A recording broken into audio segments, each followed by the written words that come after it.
There are a lot of things I thought I knew about allergies. To be fair, they aren't quite myths, they're more like partial truths. They're true for some people, but when you're the exception, it's incredibly helpful to know about the possible complexities and idiosyncrasies. Let me walk you through some common assumptions about food allergies and what the reality actually looks like. Myth number 1. You would know if you have a food allergy. The assumption is that if you have a food allergy, especially a severe one, you definitely know about it. The reality is, you may not know you have allergies, even severe ones. This can happen if you have multiple allergies or the chronic form of an allergy.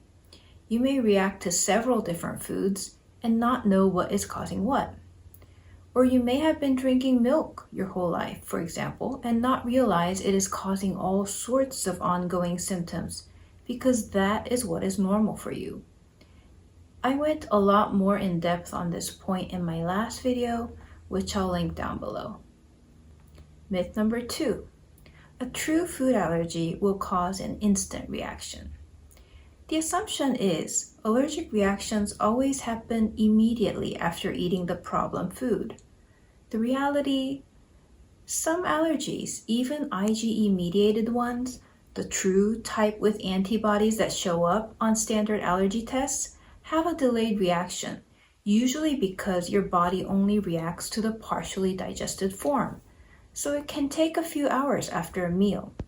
On the flip side, some non-IgE-mediated allergies, which are immune reactions that don't involve IgE, can actually cause immediate reactions. Timing alone doesn't tell the whole story. Myth number 3. Reactions happen to tiny amounts. The assumption is if you're truly allergic, even a trace amount will trigger symptoms. The reality, some people's symptoms are only provoked at high doses, even up to a typical serving size. For example, you might be able to handle a bite or two of bread with no problem, but having a whole slice triggers your symptoms. The threshold varies significantly from person to person. Myth number 4. Symptoms are usually swelling or hives. The assumption is that allergic reactions are, dramatic and instantly observable. The reality, allergies can show up in ways that don't look typically allergic at all. Things like abdominal pain, migraines, joint ache, brain fog, even anxiety or depression. Your immune system can affect any organ in your body, which means allergic reactions can too. But if you go to the doctor with a headache, for example, they're probably not going to be thinking, oh hey, food allergy. Myth number 5. If you have food allergies, you likely have 1 or 2. The assumption is that anyone claiming to have more than a few food allergies is probably exaggerating or mistaken. The reality, it is absolutely possible to have many allergies.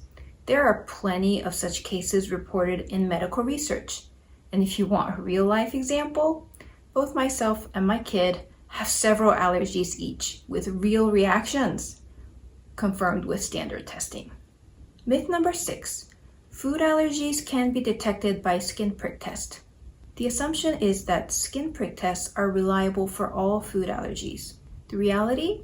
Some allergens don't show up well on skin prick tests.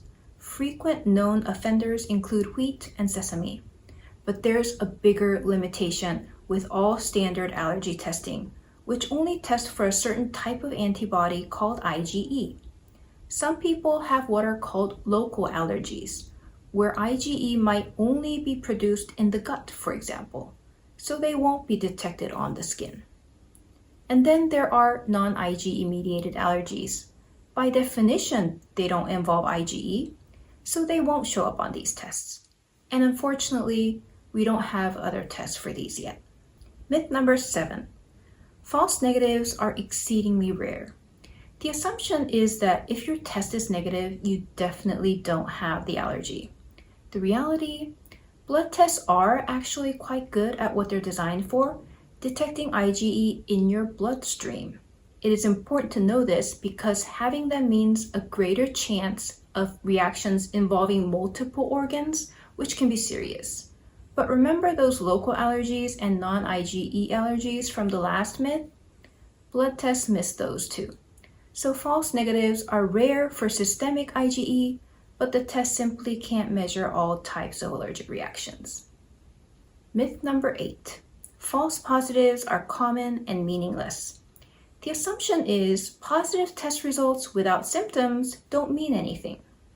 The reality, it is fairly common to have IgE sensitization, meaning you have these antibodies but not actually react to it. That's why allergists usually don't recommend testing unless you have a convincing history of reacting to certain things.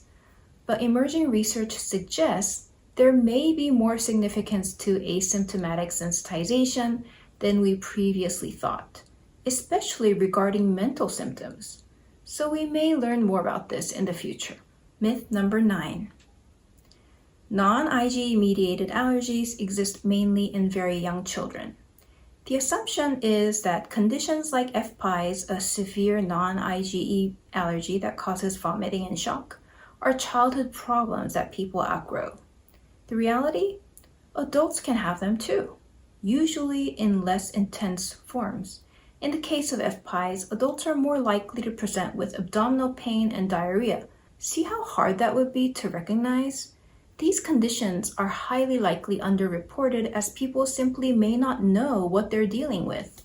You might have struggled for years thinking you have a mysterious digestive problem, when actually it's a non-IgE mediated food allergy. Finally, myth number 10. This last one might surprise you. Severe reactions and anaphylaxis are only possible with IgE-mediated allergies.